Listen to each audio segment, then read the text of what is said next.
Assalamualaikum warahmatullahi wabarakatuh. Halo semuanya, di sini kami kelompok 7 akan melakukan recording video untuk memenuhi tugas mata kuliah mesin dan peralatan industri. Di sini kita akan menjelaskan mengenai material handling terkhusus alat hoist.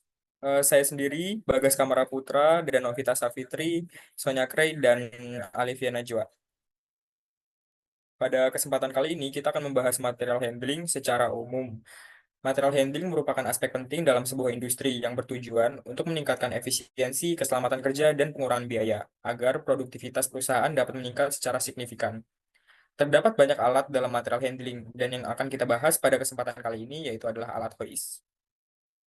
Menurut Hidayani, tahun 2020, hoist merupakan salah satu alat dalam material handling yang umumnya digunakan pada industri konstruksi dan manufaktur.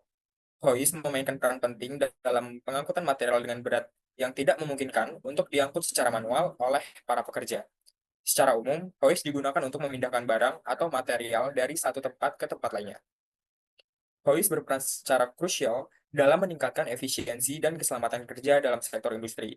Kemampuannya dalam mengangkat beban berat yang dengan cepat dan aman menjadikan hoist sebagai alat yang penting dalam proses material handling modern.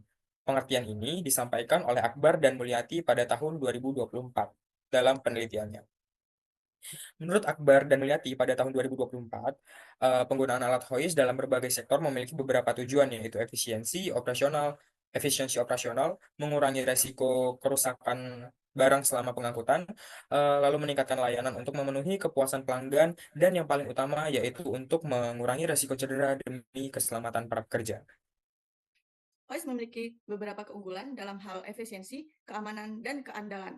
Dalam hal efisiensi, OIS dapat mengangkat dan memindahkan beban berat dengan cepat, meningkatkan efisiensi dan produktivitas di tempat kerja. Dalam hal keamanan, OIS dirancang untuk memberikan keamanan yang tinggi dengan fitur-fitur seperti sensor beban, rem listrik yang otomatis, dan pengendalian yang tepat.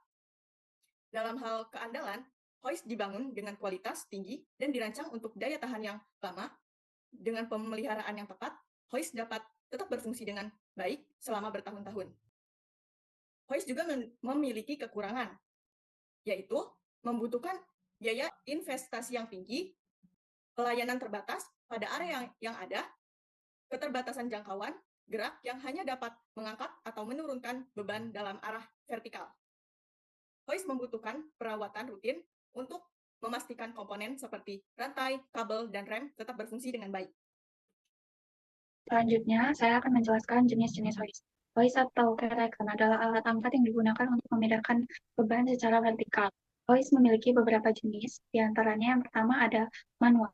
Manual yaitu prinsip kerjanya mirip dengan katrol, yaitu mengubah arah gaya untuk memudahkan kerja. Yang kedua ada hidraulik, yaitu menggunakan mekanisme piton berbasis oli yang bekerja berdasarkan hukum Pascal. Yang ketiga ada pneumatik, yaitu menggunakan tekanan udara untuk memberikan gaya mengangkat beban. Yang keempat ada elektrik, yaitu menggunakan wire prop atau chain yang dipasang pada drum yang terhubung dengan elektrik motor dan juga gear pada box. Yang kelima ada chain block, yaitu jenis hoist yang paling dekat dengan konsep cut. Yang keenam ada lever block, yaitu alat lifting yang portable dan dapat digunakan untuk menarik beban.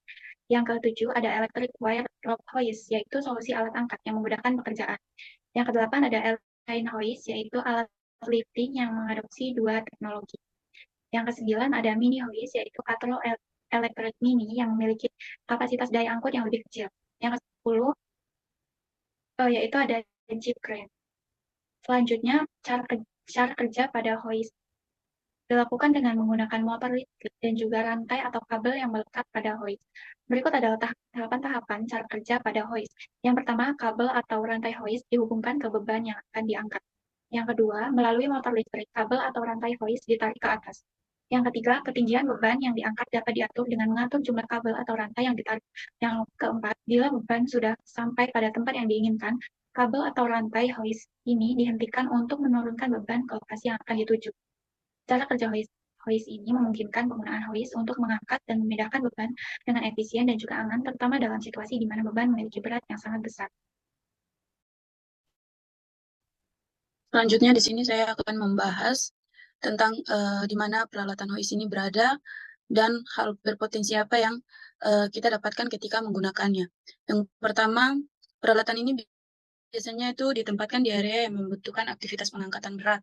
Seperti yang pertama itu ada gudang atau pabrik. Gudang atau pabrik ini tuh membantu memindahkan barang dari satu tempat ke tempat lain, itu terutama dalam proses produksi atau distribusi. Selanjutnya ini ada tempat lokasi konstruksi. Ini juga digunakan untuk mengangkat balok, baja, beton, atau alat lainnya ke lokasi yang lebih tinggi. Terus galangan kapal seperti yang tertera di gambar, ini untuk mengangkat komponen kapal besar atau peralatan berat lainnya ke dalam satu kapal atau memindahkannya ke kapal lain. Setelah itu ada industri otomotif. Itu yang diterapkan untuk mengangkat kendaraan atau mesin dalam perbaikan dan perikatan.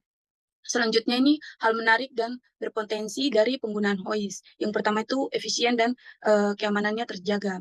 Ini menggunakan hoist ini mengurangi resiko cedera pada pekerja karena beban berat yang diangkat ini diangkat dengan alat bukan secara manual. Kemudian yang kedua, kemampuan mengangkat beban kemampuan angkat bebannya itu sangat berat. Beban yang sulit atau tidak mungkin dilakukan oleh manusia atau alat sederhana. Yang ketiga itu fleksibel. Dalam hoist ini tersedia dalam berbagai ukuran dan kapasitas mulai dari beberapa kilogram hingga ratusan ton, sehingga itu bisa digunakan di dalam berbagai industri. Selanjutnya itu otomasi atau presisi. Itu hoist modern, terutama yang elektrik, itu dapat dikontrol secara presisi dengan remote atau sistem otomatis. Itu sehingga meningkatkan produktivitas.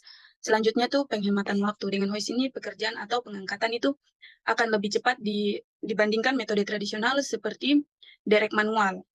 Yang berikutnya atau yang terakhir itu inovasi teknologi. Beberapa hoist modern dilengkapi fitur canggih seperti sensor beban, sistem anti pengontrol berbasis LOL yang meningkatkan kinerja.